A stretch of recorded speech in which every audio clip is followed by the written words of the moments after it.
Good morning and welcome to our career fair preparation session, College Fair 101. Thank you for being here. My name is Jill Hoyk. I work a part of the work-based learning team at DMAC and will be your host today. We are excited to have Devin Leslie as our presenter on this session today. Devin serves as the Title I Youth Career Planner and Business Workforce Services Lead through Children and Families of Iowa. And our hope really with this session is that you will learn how to navigate a career fair, including topics like what to wear, what materials to bring, the types of questions to ask, and how to network with employers to learn more about current and future jobs. If you have any questions along the way, please feel free to leave them in the chat. Devin, thank you so much for your time today and for us to learn a little bit more about how to navigate a career fair. And with that, I will hand it over to you. Yes, thank you, Jill. As she said, my name is Devin Leslie, and I work with the Title I Youth Young Adult Program through Connect to Careers. And let's see if I can get this to work. Okay, so Career Fair 101. So what is a career fair? So what a career fair is it's an event that brings many businesses together in one space so they can have recruiters there to recruit for their open job positions or just talk about their business in general. And it's a wide range of businesses that have many representatives that come along with. So it doesn't matter if you're interested in something in the healthcare field or IT or just fast food. Most career fairs have a very wide range of positions and individuals there. And what to expect when you're at a career fair. You're gonna be speaking with a lot of people. There's a lot of different people there from different businesses, and they're gonna wanna talk to you because they're there to meet new employees. You also wanna make sure to expect lots of crowds and lines at the different areas and different businesses. So just make sure you go in and being patient with what you're going to be seeing, and also expect to be nervous, and that is normal. Even at my age, going to a career fair when I was searching for other jobs, it's still nerve-wracking, but that's okay. It's because you're going to be speaking with people, especially if you are a younger individual. That is something to be nervous about, and that's okay. Another thing is to be pleasantly surprised. You're going to find different companies and businesses that you maybe have never heard of before, and you may realize it could be something that you're interested in.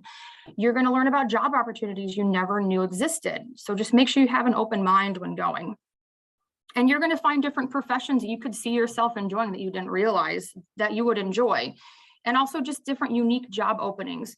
A lot of times when employers come to career fairs, they're going to be highlighting certain in-demand jobs that they are trying to fill at that point in time.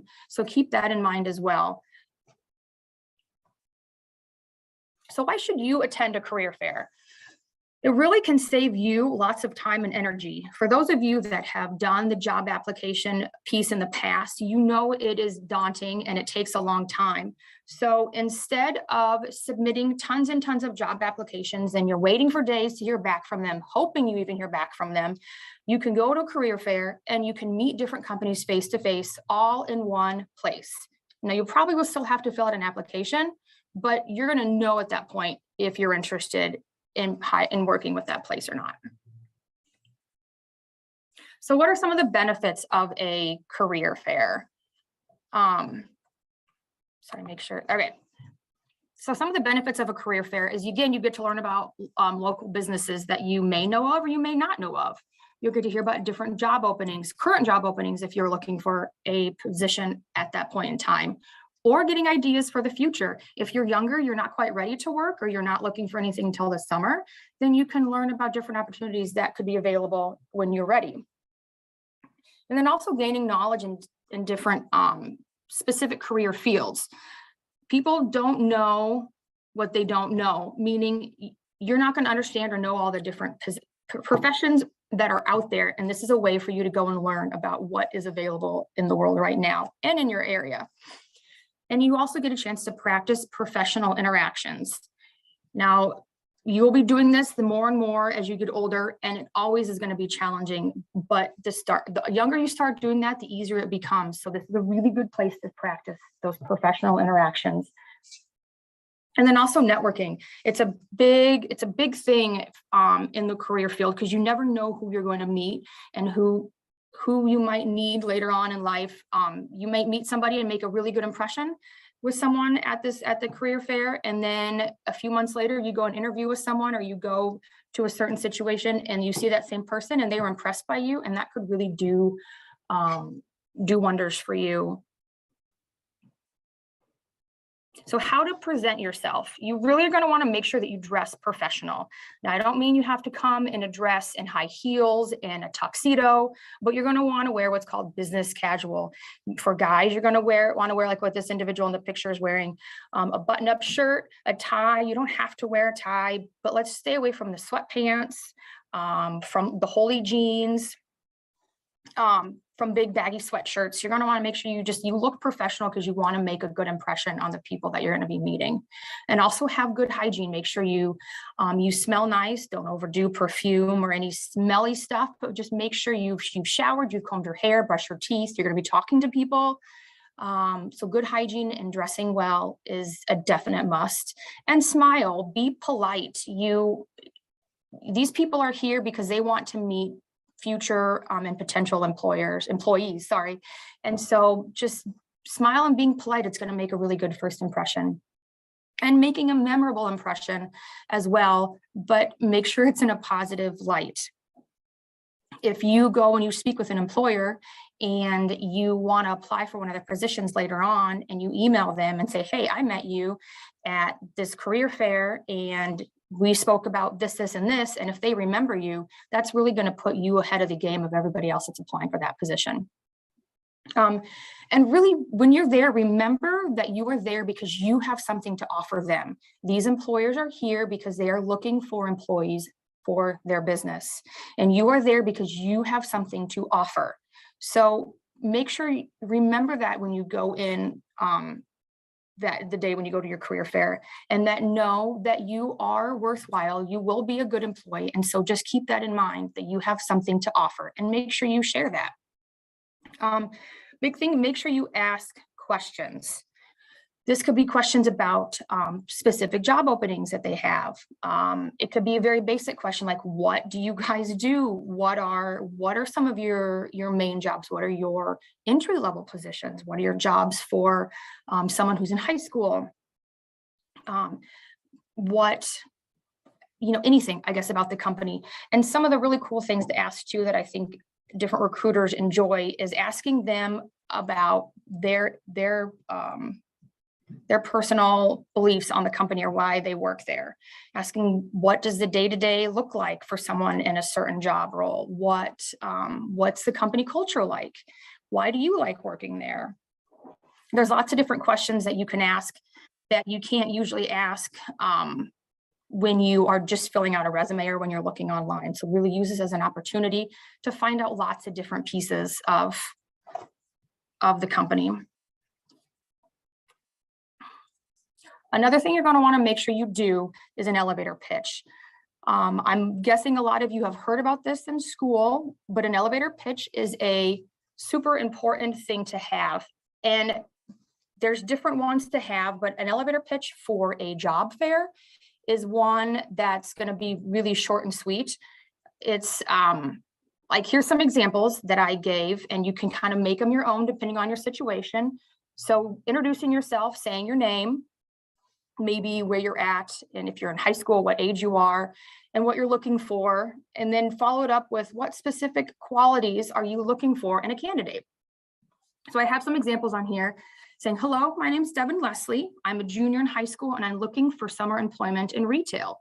Do you have any entry-level employment opportunities? So that says your name and who you are, what age you are, kind of what you're looking for. And then after you give that little tidbit, you can then go into the conversation with that recruiter. And also another big thing about the elevator pitch is remembering that every meeting or conversation that you have with somebody, not only at a career fair, but just in life, that every meeting or conversation is an opportunity for the future if you take it in the right direction, you introduce yourself correctly and just ask the right questions. Hey, Devin, we Oh, have one yes. question, just kind of talking about the Yes. elevator speech. Um, Yes. Somebody asked, should I talk to a business I haven't heard of? And like, if they haven't heard of it, they probably don't know too much about it. So they don't really know, what questions maybe specifically to ask. But what would your suggestion be on that if they should talk to a business they haven't heard of or not? Yes, I would definitely do that, because that is going to be a good way for you to learn about them. And employers at the job fairs are going to understand that people are going to come and talk to them that have no idea what they do, and that's okay. So yes, I would talk and just ask. You can just ask very basic questions. You could also, too, like I said earlier, there's going to be crowds and lines at some of the different tables that businesses are at.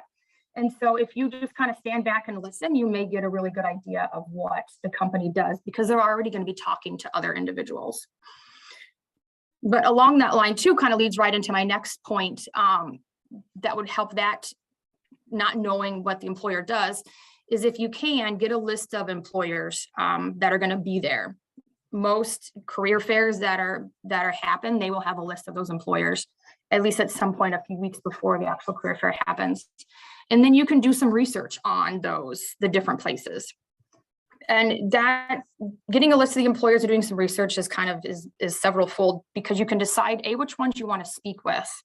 If there are some you have no desire to work in the medical field at all, then you're probably not going to speak with any places that are in the medical field. But if there's some that you're not really sure about, do some research on the different companies and decide maybe what questions you would want to ask, because that'll also set you aside from other people that come and talk to them. But again, if you don't get a chance to do that, or you can't find a list of the employers, I think it's perfectly okay to just go up and ask them just very basic questions if you don't know. And one big thing, so a colleague of mine who does lots of career fairs gave me this really great tip into going to career fairs. And I think the next time I go, I'm going to try this. But what he says he does is when he gets there, he does a warm-up lap, because typically the place that you're at is somewhere you've never been, or if you have, it's going to look very different, because there's going to be booths and people and just lots of things going on. So what he says he does is he does a warm-up lap, is what he calls it. So he just kind of quickly walks up and down the aisles, or just walks around. So he just gets a feel for the place, and he can have more of a comfort level for what he's doing, and he kind of builds his energy. He looks at different places he wants to speak with. He does the research beforehand and figures out which ones he wants to talk to, because usually you're going to have a time limit. So then what he says he does is he doesn't talk to the most important, I guess, or the one that's on your top list to talk to. He doesn't talk to them first. He talks to them like second or third or in the middle, because once you've done your elevators pitch a couple different times and started talking to people, you gain that momentum, you build that energy, and you build that confidence. And then when you get to that employer that you are really, really there for to see, then you'll really be able to you'll feel better about yourself, because you'll just have more confidence and more energy, and it should really make it a little bit easier. Another thing that you can do is ask about internships, especially those of you who either need to have internships for college or for summer program, or for for summer jobs, or for high school, or just whatever it may be. Ask companies if they do internships and what that looks like. Maybe they may have some availability that they're not usually promoting, but they do internships if the right person comes along and asks. Or you can ask about job shadows. You can ask about, do they do informational interviews, meaning you go to the company or over Zoom and you talk to someone from that company and ask them more questions. It's more of a one-on-one personal chat that you would have. Another big, huge thing is make sure you bring lots of copies of your resume. Make sure your resume is up to date, and you bring copies of your resume. You are going to want to make sure that you hand it out to the different people, and don't just go to the different places and hand your resume. You want to make sure you talk to them so you can make an impression, so they know who you are if you apply for that position later on. Another thing is bring a notebook and a pen, because you're not going to remember everything that you learned with talking to all the different employers. I promise you, you're not going to remember. And so you're going to want to jot things down, even if you like, hey, I want to research this place. Or I'm going to look up this person, or this is something for the future. Or maybe I know my mom is looking for a job in this, so this place might be good. So bring a notebook and pen. It also is going to show the employers that you're invested in, that you're really wanting to gain the most out of the career fair. And collect business cards. This is a huge one. I've learned this within the past couple of years in my job when I talk with lots of businesses, is not only collecting business cards, but writing on them when you met them, whether it be the date, what career fair it was, any little information that you can go back when you find that business card later on. You're like, oh my gosh, that's right, I met them at this place and they told me to contact them at this point, or go research this area. So any little piece of information that you can write on the business card to help you remember who they are, what you talked about, is very beneficial. So here's a few more tips to just remember. So the tables that you will go to will have different candy, company swag, different things like that. Some places have cooler things than others. It just depends. But just to make sure that you're mindful and being respectful of how much you take, I would recommend not just going up to the tables and just grabbing a bunch of stuff off and running away. Really, those things are for people who want to come up and talk with the business. But I also do know that the businesses are there to kind of get rid of some of that stuff too. But just be mindful of how much you take. And then big thing is wait until after the career fair to play with whatever items you may have gotten. Some people have balls and slinkies, and who knows what all they'll have. But I would not recommend going and grabbing everything off the tables and then going and standing in a corner and just playing with the stuff, because that just is pretty disrespectful. And you can take the stuff home with you and play with it then. And then also show interest in the company itself, not just the free items that they have. But if you do like an item on a table and you really want it, at least go and ask a couple questions about the business.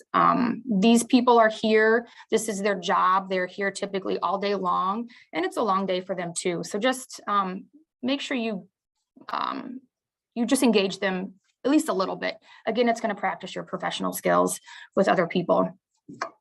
This is a huge one as well. Please try and stay off your phone. If you have to make a phone call, that's fine, but don't walk around the career fair and on FaceTime or chatting or texting, because you're probably going to run into someone, and you are there to find out about different job opportunities in different businesses, not to chat back and forth with your friends. It just also shows a level of respect. And again, this is just a really big opportunity for your future if you take it in that direction. You can meet a future employer that could really make or break your career, later on in life. It can be huge. You never know who you're going to meet, what opportunities you're going to learn about, what professions you never knew were even there that you're going to love. Just really be open-minded, take everything in, and just have a really good time when you are at career fairs. Any questions? Yes, we actually do have quite a few in the chat. So, but you had covered lots of amazing tips and tricks. I love the warm-up lap idea. That's awesome. Okay, so another question is, what if I don't know what my strengths are to talk to the employer about? How do I figure those out? So there are, and I thought about putting this on one of the slides, more of like an outline for a pitch, but there are tons of different things out there online about thinking about your different strengths when it comes to your elevator pitch. But you could talk to your parents, your friends, your guardians, your teachers maybe, and just see what they think some of your strengths are when it comes to working. But I would definitely, that's the one that's a struggle for a lot of people to talk about themselves, and that's okay. I would definitely not lie. Don't make up something. Don't say that you have a strength that's not actually there. That's not going to be a good thing, but just do some inner reflecting and think about what things in your life have gone positive in the world of work, if you have worked before, or just in school. And if that still makes you uncomfortable and you don't want to throw in some of your strengths in your elevator pitch, then that's okay. Just say who you are and what area you're looking for, and then go from there. That's great. Yeah, always asking someone that knows you pretty well for strengths is always a great option. Yeah. Okay, another question is, do I need to do any follow-up after the career fair? Do I just throw away the business cards? No, definitely not. And that is such a great point. And I cannot believe I forgot to add that on there, but that's a big thing. That's again, why you're going to want your notebook, is to take down any information. And really, if you have a folder, actually, that would be handy too. A lot of times places will have bags that they'll give you when you come in. But if they don't, maybe have a folder or a bag of your own, and do follow up. If you spend a lot of time talking with an employer and you seemed pretty interested, even if you're not planning on applying for a position right then, I would still just follow up with an email and just thank them for talking with you and whatever information you've learned. That is going to go a really, really, really long way for if you put an application in at some point and you email them and say, hey, I met you at this point. You're more than likely going to have your application pulled and looked at right away, and you will have a leg up on everybody else that has applied for that same position. Yeah, and I think that goes back to your point of on the business cards where you're saying where you met someone. So when you revert back to those business cards, you know exactly where you had met them to be able to include that maybe in your email or your follow-up. Yes, good point. Because recruiters, they meet they do this time of year all the time. And so, you have to give them something that they're going to remember you by, or something you can put in your email so they remember who you are, because they meet lots of people. Right. And then we have an educator on the call today who's giving great information in the chat too. So I just would like to read some of his thoughts. Ideas around preparing for a career fair. Have an idea of who will be there and do your research. Look for information on the website, LinkedIn, etc.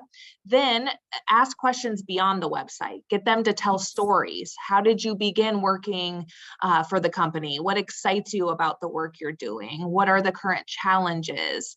What advice do you have for someone like me seeking to the industry? And then he mentioned, of course, get contact information and follow up. Be relational over transactional. Go in seeking relationships. Face-to-face meetings and follow up give you a huge advantage over other future applicants. And then he also loved the warm-up lap idea. And quality over quantity too. So maybe not going out and thinking I'm going to hit all the businesses. Maybe, pick your top and really have some quality conversations. So that's all great advice. Thank you for sharing that. Yes, definitely. Another question is it okay to bring a list of questions to ask, or will that look bad? Oh, no, I don't think so. I think it's a great idea to bring a list of questions. I know when I go and meet with different employers, I always have a list or a handout or something that I go off of, because I know for me personally, I may think I'm going to remember the different things I want to ask, but in all reality, once you get going, you forget. And that way too, then if you have the list of questions, and you can just quickly write down the answers on there too. And so it makes it a little bit easier, because again, you're going to talk with lots of different people, and it's going to be really tough to remember everything that you talked about if you don't jot down something. I think coming with a list of questions, or even coming with just, again, like I said, like a notebook or a folder, is going to show that you are very interested in trying to seek a profession. And I think it looks better, honestly, than not coming prepared at all. Absolutely. I agree. Another question is, what if I don't have a resume? Well, and that is, I guess that's okay if it's last minute, but resumes are something that's good to have, because what a resume does is it shows your work experience and it shows who you are. Now, if you don't have any work experience, there are other types of resumes that you can make that are called skill resumes. And actually my coworker who told me about the career fair lab, he is a fantastic resume builder. And so you can always reach out to me and I can connect you with him. But there are also your schools will have, I'm get like different counselors, your teachers, maybe they can send you in the right direction of different templates for making a resume. But I wouldn't not go to a career fair just because you don't have a resume. I would still go, but having one or starting one is super important too. Great. What is better these days, resume or LinkedIn profiles? Like more of like digital types of resumes, I guess, like LinkedIn and that type of thing. Both, especially for career fairs, you're going to want to have a hard copy of something to give them, but you're also, again, having the LinkedIn is important too, because that's how employers can search for you, I guess, or if you apply, they can go and look on LinkedIn, and it gives two different views. So, and the nice thing about a resume too is the older you get and the more you get into your working profession or professional world, you're going to want to have a running resume where it has everything listed on there that you do. Because when you apply for certain positions, you're not going to have everything on there, but you're going to want to have something to go back to that you remembered. Oh yes, I worked here from this time to this time. And that may necessarily not be on your LinkedIn profile. So having both really is important. Awesome. What is appropriate cell phone behavior? Is a notebook and paper better, or can students take notes on cell phones appropriately? I mean, I do know. Yeah, I've had people come up and if they are using their cell phone, I mean, yes, I think sometimes that could look bad, but they say, hey, I'm listening, I'm actually taking notes on my phone, or, they make sure that they relay that message. Yes. So it doesn't seem disrespectful. What are your thoughts on that, Devin? Yes, I agree with that. I used to be, even like a year ago, I would say, nope, make sure you do pen and paper. But I do know there are people that, the younger generation, that they're so used to that like digital, like tech, that they do better even taking notes on their cell phone opposed to writing. And so if that's the case, then that's okay. As long as you relay what you're doing, I think that's super important. Yeah, and then our educator shared that QR codes are everywhere, and so employers seem to utilize those as a quick way to engage young people quickly for applications or inquiries. So that's maybe something, Devin, have you seen quite a bit at career fairs where employers are using career or QR codes? I'm seeing it more and more. I mean, even different nonprofits that have tables places, they're having more of the QR codes. And so, yeah, that is true. And I would say if the QR code's for an application, just check with the recruiter there and say, hey, is this what I need to do? Ask the application process if that's what it's for. And then I guess go from there. But again, even though if you get the QR code or take a picture of it or however that is, I would still get information somehow to remember who you spoke with. And maybe if they say, hey, I'm going to apply for this position and it's a different area than what that person works in, say who would be the contact person I could reach out to. And you're going to want to have that information written down, because a lot of times that stuff will not be on a website.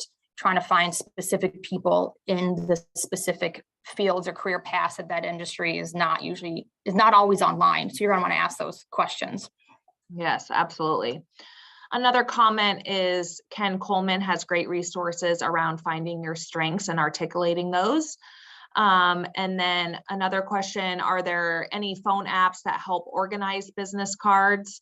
That is smart. I guess I don't know, but I've looked into those before because I was like, I got to figure out some way to organize the business cards I have. And I know that there are some out there. I've looked at them before, but I am just unfortunately still like a hand and paper needing to see it person. And so that's just how I work still. But I do know that there are apps out there, and even on your computer or on your phone, that you just scan the business card, and it either, some of them you can put all the information in, you can leave, you can put different notes and stuff with it. So there are those out there. That's an option. Yeah, and with that, the educator on the call today said that he encourages students to listen first and then download their notes after talking, which is great advice too as well. Yes, most definitely. Yeah, because sometimes I think we get into typing notes or writing them that we're not making those small connections and eye contact, and the part of communicating sometimes gets lost in that when we're trying to write down too much information too. So yes, engaging with the conversation, and then maybe once you're done at the table, stepping off to the side and taking a few minutes to gather your notes before you head on to the next employer, maybe would be a good way to do that. Yeah, definitely. And I think too, even just like stepping aside and giving yourself a minute just to kind of regroup and get ready for the next one. Make sure you have all your thoughts down, or your different things. I mean, too, I just thought of this as well. If you were talking with an employer and, right after you're kind of writing your stuff down, you thought of a few more questions, write those questions down, because then you can email them. Again, that's going to really show a lot on your end if you're reaching out to them. I know employers right now are really, really, really trying to seek out the younger population, the kids that are in high school or just graduated. That's a really untapped resource right now for employers. And so they're trying to figure out different ways to reach out to them. So if you're an employer hears from you and you're a high school student or recently graduated and you've sent an email to them asking questions, that's really going to be huge. And they're going to tell that to their boss or their whoever in the business, and you're going to be remembered, and that can really go a long way. Yeah, that's good advice. Because I think, sometimes you get going and then you're like, oh no, I didn't ask that. And so I know sometimes students will go back to the table and be like, oh my goodness, I forgot to ask this. But I like your idea of kind of getting another, using that as like a tool to email them through the follow-up too. That's great. Yep. Another question in the chat, would it be a good idea to research not only the company, but maybe call before the fair to find out who will be there? Or is that too aggressive? I guess it really depends on the business, honestly. If it's a smaller company, they may know who's going to be there, but I think sometimes, like when I put together career fairs or helped put them together, they may not know who's going to be there until very last minute if it's a bigger place. But I don't think it hurts at all. Just depends on your comfort level. It definitely would. You would stand out in the crowd in a good way if you would do that. It shows initiative. So I think it's just, it depends on each employer. Yeah. I also know too, sometimes the recruiters, they have to know a lot of information about a lot of different positions, and especially with the bigger companies and such. So there may be times that the recruiters maybe don't know specifics to your questions too, that they will get you in contact with pertinent people too. So I know that it's not like they're going to know every single answer sometimes too. Sometimes they're going to have to follow back up or get you in contact with somebody else too. So yes.